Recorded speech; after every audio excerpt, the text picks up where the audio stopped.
Good evening, spooklings. Cuddle up, close your eyes, and sink into the deep abyss as we stumble into a tale that will chill you to the bone. The story we have for you this evening, a monster comes in my room and gives me a kiss every night, might have you rethinking the bumps you hear in the night. Maybe the monsters have a different story to tell. I was a typical little runt that used to think a monster was in my closet. When I was 5 years old, I was always hopping out of my bed and dashing straight into my dad's room, screaming, "He's here! He's here!" Like the laid-back kind of guy he was, my dad would get up in the middle of the night without a fuss and walk me back to my room. The first thing he did once we got there was go to my closet and open the door to show me for the 100th time that there was nothing there. Often he spun back around with a smile, pointing right at the empty space in the doorway. "You have one hell of imagination, sport," he once said. "Now let's get you back to bed." It was a routine for him to tuck me in and give a gentle kiss on my forehead every time he did this, followed by one last smile before heading out. Even at that young age, I wasn't easily swayed by Dad's late-night closet inspections. I knew there was something there. How it just seemed to disappear every time Dad checked the closet was beyond me.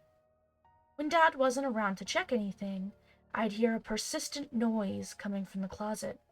Sometimes it was the classic bump in the night.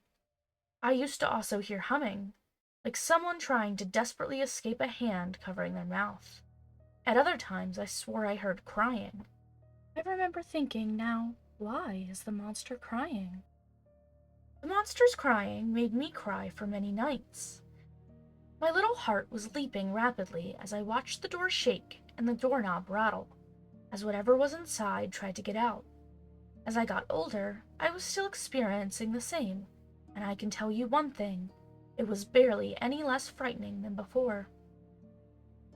But being older also meant that it wouldn't be acceptable to go running around into a parent's room every time I got scared throughout the night, so I always found ways to deal with it.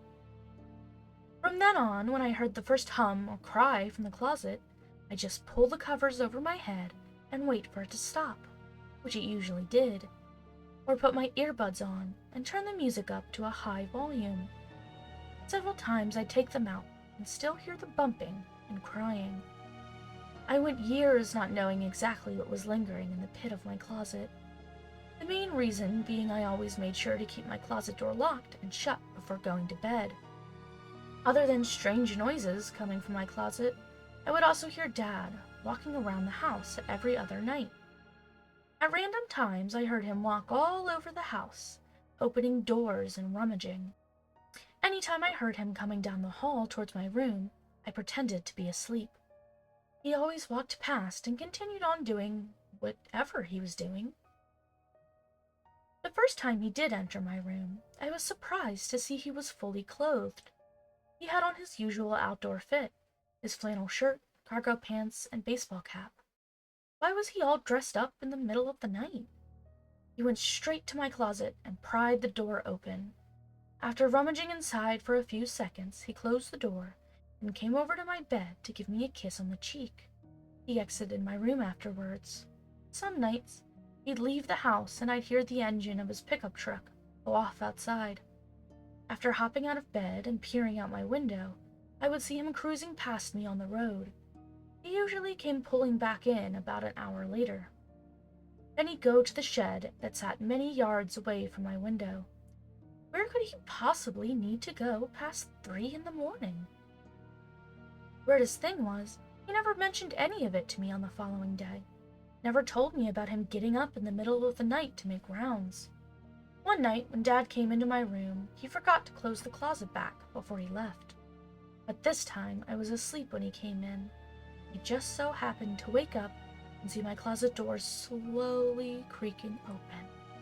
I hopped out of bed and rushed over to close it, but I stopped when something reached out of the crack. A hand. It was filthy and dirt-covered. The hand reached around for some seconds until it got a hold of the edge of the door. The door opened wider. Slowly, I started to back away, fear now starting to consume me, but the monster was about to consume me next. We slipped up, Dad slipped up, and the monster would finally get what it salivated for after so long. After the door creaked open even wider, I felt my heart leaping in my chest. I turned to run before the door opened completely, but it was too late. By the time I took my first step, the creature in the doorway had already made itself visible. Well, it might as well have been a creature. The creature in my closet turned out to be very human. It was a young woman. Strings of her wet and soggy hair stuck to the sides of her face, which was streaked with dirt and sweat. She wore nothing but a bra and torn panties. The rest of her body appeared to be slightly filthier than her face, like she hadn't showered in months. She looked as if she wasn't able to stand or walk, or at least had a hard time doing so, as she struggled to even stay on her knees. As soon as the woman saw me, her eyes widened. Then she started reaching out to me with one hand. At the time, the sight of this scared the shit out of me. But the more I looked back and think about this moment, it's now obvious that the woman had more fear in her than I did. She was terrified. If she could scream, I'm pretty sure she would have awakened my father by now. She wanted to scream, only problem was her lips had been stapled shut, from one end to the other. The closest she could get to screaming was the familiar humming I've grown accustomed to after so many years. In the middle of all the desperate humming, I swear I could hear her trying to say, "Please," or "Get me out of here." Her eyes grew watery, the many tears streaming down her filthy face. She kept reaching out to me, then she started crawling towards me in a wobbly fashion. Still scared out of my mind, I backed away until I hit the wall behind me. Then I dropped to the floor, staring at the thing that I'm pretty sure used to be a normal, decent-looking young lady. I knew I could have stood up and vaulted past her with ease, but I couldn't look away. What was happening before my eyes was surreal. So this was it? The thing that's been driving me crazy since I was 5? Where did it come from? I wondered what she'd do when she reached me, but to my surprise, when she saw my open bedroom door, she turned away and crawled in that direction instead. As she slowly made her way out of my bedroom, I noticed one more chilling detail about her. Her right foot. It was missing. There was nothing there but a mushy stump with dead tissue and dried blood smeared around the ankle. I was relieved that she was no longer crawling towards me, but I was still uncomfortable with the fact this sick woman was about to crawl all over our house. But I sure as hell wasn't going to stop her. No way I was touching that thing. I heard a vehicle pull up outside, the sound of an engine going off. Dad. I wasn't aware he was gone. I was thinking he was still in the house the whole time. When I heard his truck door open and close, I anticipated the moment he came into the house. When I heard the front door open, I hurriedly hopped back into bed and threw the covers over my head. Then I created a small opening in the sheets to peep out of. The sound of Dad's boots out in the hall seemed to be unnerving to the woman, as her shaking and wobbling grew worse when it started. She had just made it to the doorway of my bedroom when Dad had spotted her. "Oh, no, you don't, darling," Dad said with a chuckle. The woman tried to scream, but of course she couldn't. Dad picked her up and threw her over his shoulder. She wiggled around, delivering several weak kicks and punches to the air in an attempt to escape Dad's grasp, but it did no good. Dad went to my closet. Then I heard him close and lock something inside. On the way out, the woman continued to struggle and make several feeble attempts at breaking free. I peeped at her grotesque face looking at me as Dad left. "Now I've had enough of you," Dad muttered out in the hall. As soon as the front door opened and closed again, I right away hopped back out of the bed and ran to the living room. While crouching down, I looked out the window and saw Dad walking to his truck, the woman still on his shoulder. He went to the back seat and opened the door. After reaching inside to grab something, he shut the door again and began walking towards the shed. My attention went back to the truck again, specifically to the passenger side. Someone's head suddenly shot up, as if they were asleep or knocked unconscious at first. Another woman. From where I was looking at her, it looked like her mouth was duct-taped. Both of her arms appeared to be bound behind her back. Like the woman in my closet, she looked terrified, confused. When I saw Dad enter the shed, I carefully opened the front door before stepping outside, making sure not to make too much noise.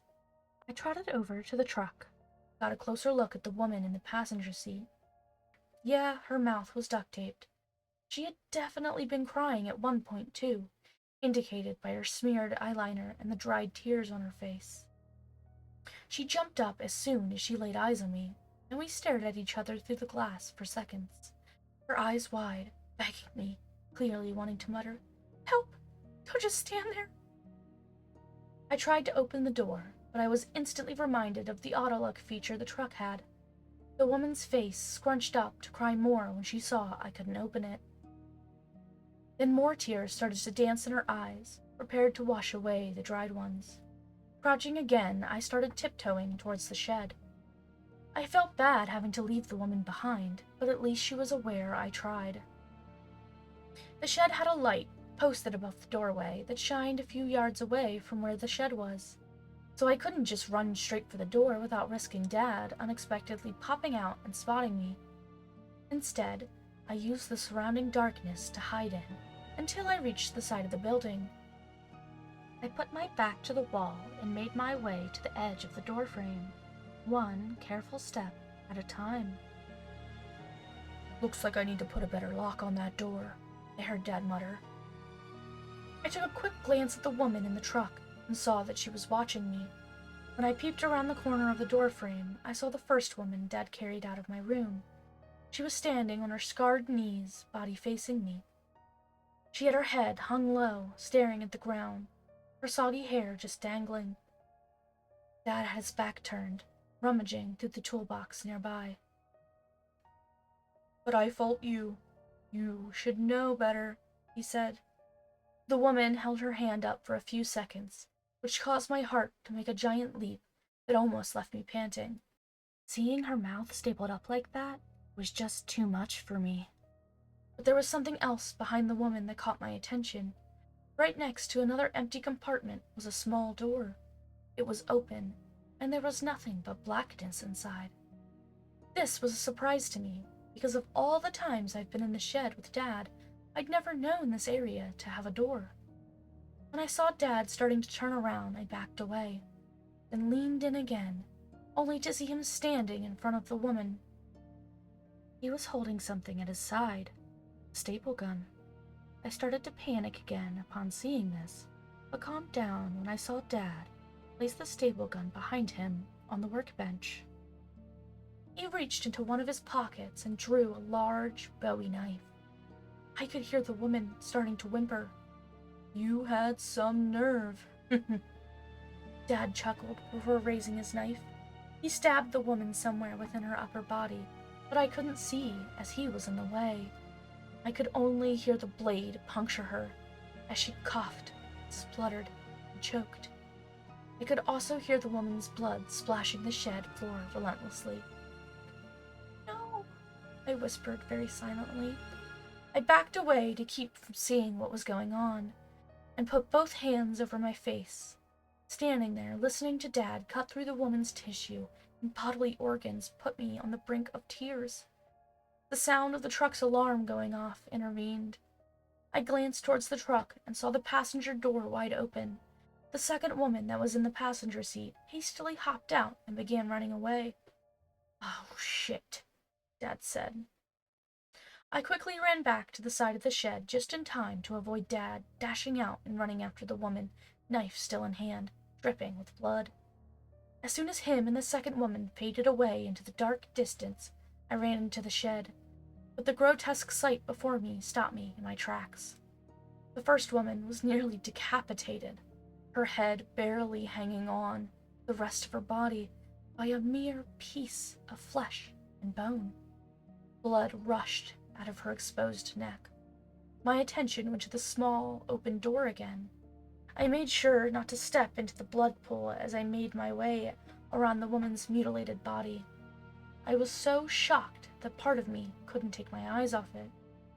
When I got to the open, small door, I peered inside and saw almost nothing but the same blackness I saw from the doorway. But being closer allowed me to get a deeper gaze inside, which revealed a tunnel that went several feet ahead. I could see a trace of dim light glowing from an unknown source further down in there. Weird. I took one look behind me before climbing inside and starting to crawl. At the beginning, there was a steep downward angle that almost sent me tumbling down, but I caught myself and continued. The length of the tunnel seemed to be much greater than what I anticipated, as around a minute had passed, and I was still crawling. A few cobwebs wrapped themselves around my face, here and there, and I spotted a couple spiders crawling along the way. If it weren't for that small source of light, I may not have gone ahead. It would have been like crawling into an abyss without it. After more seconds of crawling, I eventually came across an area that wasn't as narrow and closed in as the rest of the tunnel. It was wider in width and height. I was even able to stand up and walk around in it, but I had to drop down from where I was to do so. It was like a small room. The first thing I saw is a very bright fluorescent light hanging down along one of the walls. Beneath that was an old, worn-out, and dingy mattress lying on the floor. Just above the mattress looked like a metal hook in which several women's bras hang. I thought I saw some dark spots on the mattress, so I moved in closer to check. Yep, blood spatter. Although at the time I didn't know what was going on, being down there was still unnerving. I could sense there was something very wrong about this place. On the opposite side of where I dropped down was another opening that looked identical to what I just dropped down from. The tunnel extended even further than this. At this point, I was already yards away from the shed. What could possibly go beyond this area? I left the area and climbed into the opening on the other side. After crawling there for a few more minutes, I surprisingly reached an end. It was of course dark, so at first it appeared that the end was dead. I thought I'd have to turn around and backtrack the entire distance I came. But after reaching and feeling around, I accidentally lifted something above me. Whatever it was heavily fell back down. I lifted it again. It appeared to be a trapdoor of some sort. I sighed, thinking there was yet more to discover. I lifted the door open once again, this time cracking it open completely. After raising my head through the opening, I was surprised to see my bedroom. In front of me was my bed. A short distance away, I could hear the soft breeze from my opened window. Confused, I climbed out of the hole I was in and glanced behind me. Nothing there but a patch of darkness, with some of my junk sticking out in different areas. I closed the door I came out of, and found that, at the first glance, it was hard to notice the boundary between the door and the rest of my surrounding floor. This was hidden in plain sight the whole time. But why would he want to put this in my closet? My guess is that he thought I'd never think to look in my own room for a secret dungeon. "Get off of me! Let go!" I heard a feminine voice scream from outside.